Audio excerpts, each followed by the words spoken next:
India wants you to study abroad. For all the Indian students watching this video, this is great news. With this, you'll save so much of money. Alright, hello, welcome back to a new video on this channel. A lot of you who are new here, my name is Anshul and I've been creating videos on this channel for almost 3 years now. I started in January 2022 when I originally came to Australia as an international student. And after that, I've graduated. I'm now working full time and on the same timeline as you're going to be on. I've been getting a lot of love in the recent month or so, and a really big thank you to all of you who have been reaching out, who have been liking, who have been commenting. Every like and every subscribe goes a long way.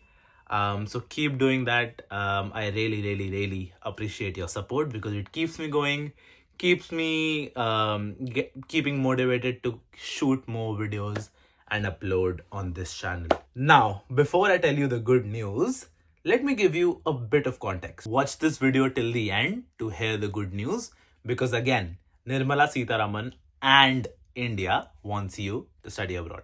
Let's get into it. Finances are a big thing for international students when they, with their family, choose to study abroad, right? Some of us put our entire life savings behind it. Some of us take a chance and pay for our educational fees on our own. Some of us take loans from our relatives, our family, friends, pool them into one account, and then pay the university fee. And majority of us take an education loan from a private bank or another organization, right?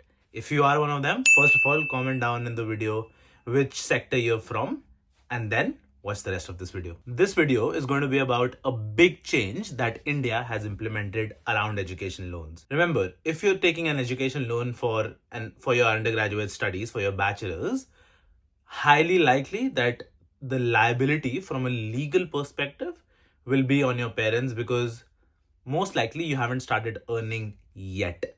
But once you cross that income threshold, if you've crossed an income threshold, the legal liability will still be on you.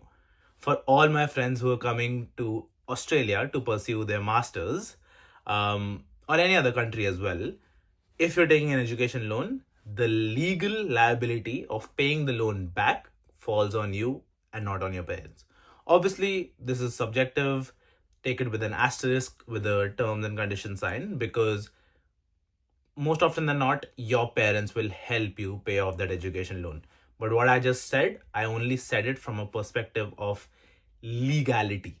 Nothing else, nothing more. All right. Earlier, what used to happen was that if you were wanting to study abroad and you were wanting to go through taking an educational loan route, you would go to your private bank or any other organization that gives education loans and you would inquire and put in your application, put in your COE, your unconditional or conditional offer letter, and also put in your financials. What would happen next is once everything is getting finalized, there'll be another charge that you would have had to bear that was called TCS. TCS, which is called tax collected at source, that was charged to you if you were taking an education loan. Now, let's get into it on what the conditions were, what the charge was before the recent 2025 to 2026 budget. Before the recent 2025-2026 budget, if you were taking a loan from an organization and or a private bank that was under Section 80E of the IT Act, that particular organization and or private bank would have collected a 0.5% TCS or a tax collected at source of the remittance that you were sending abroad. So the remittance could have been less than 7 lakhs. The TCS still would have been 0.5% on that amount. The remittance could be more than 7 lakhs and the TCS was still going to be 0.5% on that amount. This 0.5% is only applicable if the organization you're taking an educational loan from is under Section 80E of the IT Act. Now, if the organization and or bank you're taking an educational loan from is not under Section 80E of the IT Act, this percentage of TCS or tax collected at source would have jumped to 5%, not 0.5%. Now, what the good news with the 2025-2026 budget is that for anybody who's taking an educational loan now from an organization and or private bank that is listed under Section 80E of the IT Act, they have removed TCS charges on any remittance under 7 lakhs and over 7 lakhs. So if you're taking an educational loan now from an organization and or private bank that are listed under Section 80E of the IT Act, you don't have to pay any TCS. So you're saving a bunch of money. And that is why I say Nirmala Sitharaman or India wants you to study abroad. But, before you get excited, if you're taking an educational loan from an organization and or bank that is not listed under Section 80E of the IT Act, the TCS is still there and it is still a 5% TCS on any remittance under 7 lakhs or over 7 lakhs. Okay, I'll link this article in the description below as well. But as you can see, it is an Economic Times article, so it can be trusted. The title is How Nirmala Sitharaman Changed Your Study Abroad Budget Altogether. So we'll quickly run through this article and I'll share the synopsis. The Union Budget 2025-2026 presented by the Finance Minister of India, Nirmala Sitharaman, and I'm recording this video on the 24th of Feb 2025, has given Indian students aspiring to study abroad a tax break. The tax collected at source on foreign remittances have been revised, impacting the financial planning of these students. So again, as I said, before 2025-2026, if you were taking a loan from an organization that was listed under Section 80E of the IT Act, TCS that was collected from you on any remittance, may that be under 7 lakhs or over 7 lakhs, was 0.5%.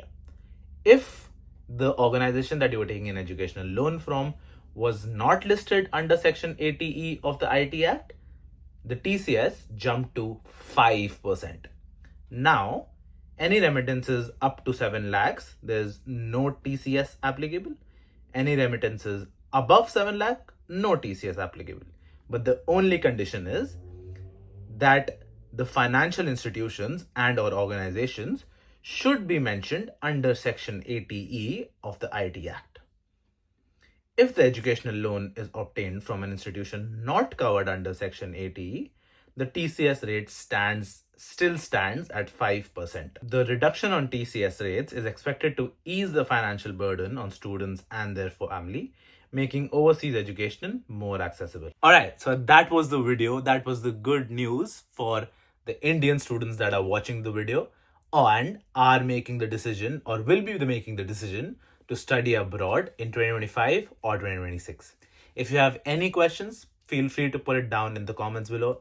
And as always, in every video, as I say, happy for you to reach out to me on either Instagram or LinkedIn. I'll be happy to help you out. If you want me to make such videos on news or anything that affects international education altogether in Australia, let me know and I'll keep an eye out on such articles. Lovely. Please like, share and subscribe. Every like and every subscribe and every comment really helps me and motivates me. So yeah, I'll see you in the next one.